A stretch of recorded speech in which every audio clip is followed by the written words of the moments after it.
Mr. President, several years ago, Democrats in Congress pulled out all the stops to pass the so-called Affordable Care Act and forced the system we now call Obamacare on the American people.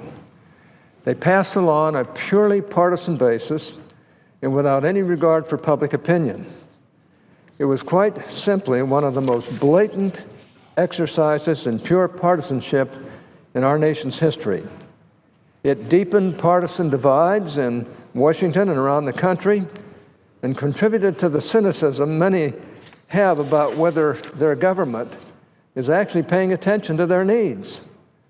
Worst of all, in the years since the passage of Obamacare, the American people have been paying the price in the form of skyrocketing costs, fewer choices, burdensome mandates, and unfair taxes. For 7 years now, many of us in Congress, virtually all of us on the Republican side, have been working to right what has gone wrong under the Affordable Care Act. We have pledged to our constituents that given the opportunity, we would repeal Obamacare and replace it with reforms more worthy of the American people. Those promises are among the biggest reasons why we Republicans are now fortunate enough to find ourselves in control of Congress and very soon the White House. And last night we took a big step in the effort to repeal and replace Obamacare.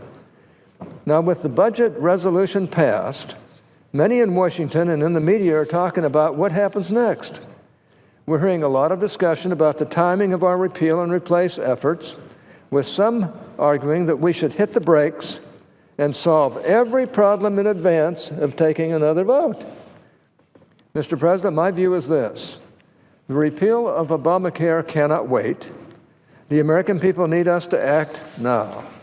And while there is still some debate as to what our replacement plan should look like, a majority of senators voted last night to give us the tools to take the next steps to repeal and replace Obamacare.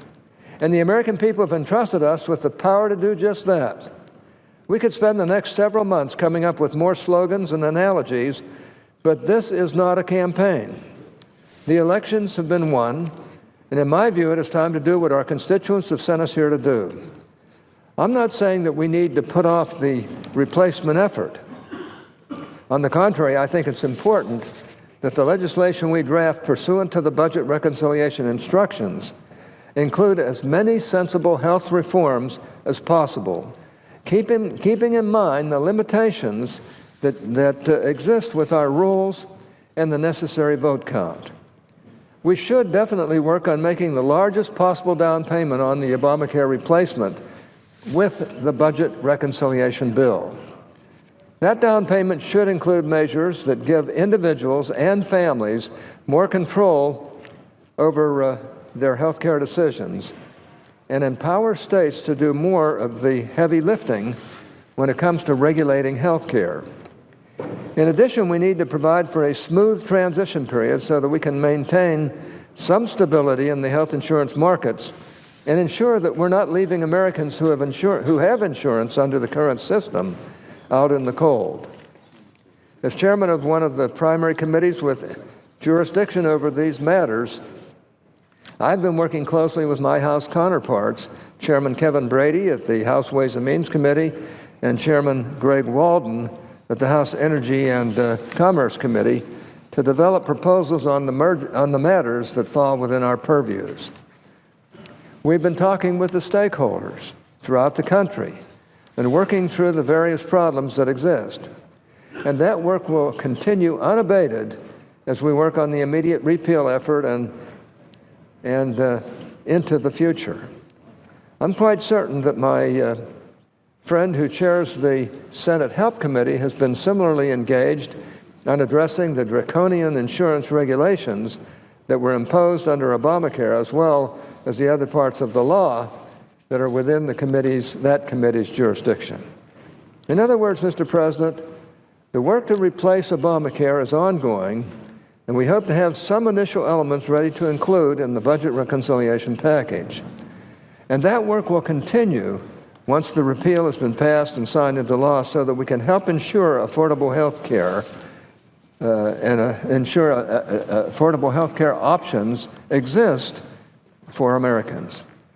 We do not need to wait until every single replacement measure is drafted and agreed upon before moving forward. Instead, we need the incoming administration to add to our current efforts and work with us to produce a full replacement plan and then to execute it. And I look forward to continuing to work with President-elect Trump and his team. The path forward on replacing Obamacare could end up taking many forms. We could draft and pass a series of limited reforms to replace Obamacare piece by piece, or we could pull together a full and comprehensive replacement package that puts all the necessary changes into law at once. I think there are merits and potential pitfalls with either approach. That is something we need to consider as we move forward, but it is not a decision that needs to be made before we can keep the promises we all made to our constituents to repeal Obamacare. Replacing Obamacare is, to be sure, going to be a difficult process. However, with a new and more cooperative administration in place, I have every confidence that we can accomplish these important objectives without imposing artificial deadlines or goalposts or putting the repeal process on hold. All of this is possible so long as we remain committed to the principles that have guided most of our efforts thus far. For example, in my view, the new reforms need to be patient-centered, not government-driven. They need to recognize the reality of the marketplace and the benefits of competition. And perhaps most importantly, any suitable reforms need to put the states back in charge of regulating and overseeing health care policy. If the Obamacare experience has taught us anything, it is that when the federal government gets a hold of something as consequential as health care, it will overpromise results, overstep its authority, and overregulate the subject matter.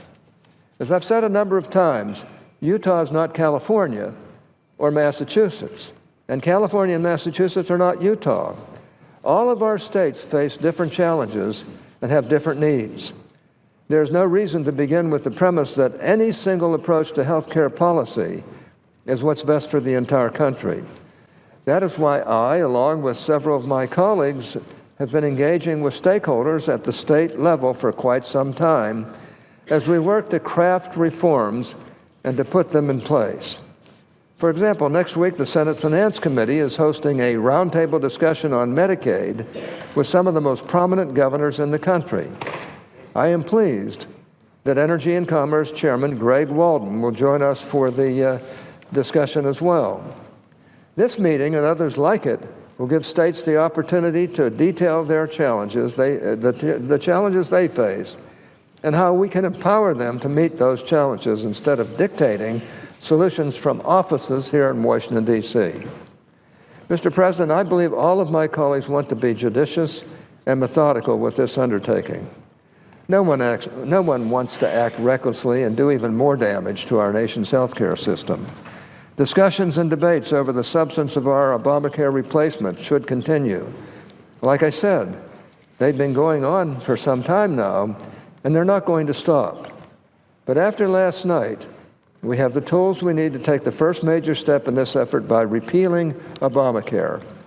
In my view, we need to take that step now.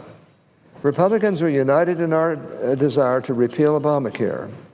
We have the support of the American people to do just that, and I personally will do all that I can to deliver on that promise. I hope that our friends on the other side will work with us. If they will, I think we can come up with an approach towards health care that not only will work, but will be better for our country, but most importantly, better for our citizens, better for the states who will manage a lot better than we will here, and better for our citizens within those states. Mr. President, I yield the floor. Mr.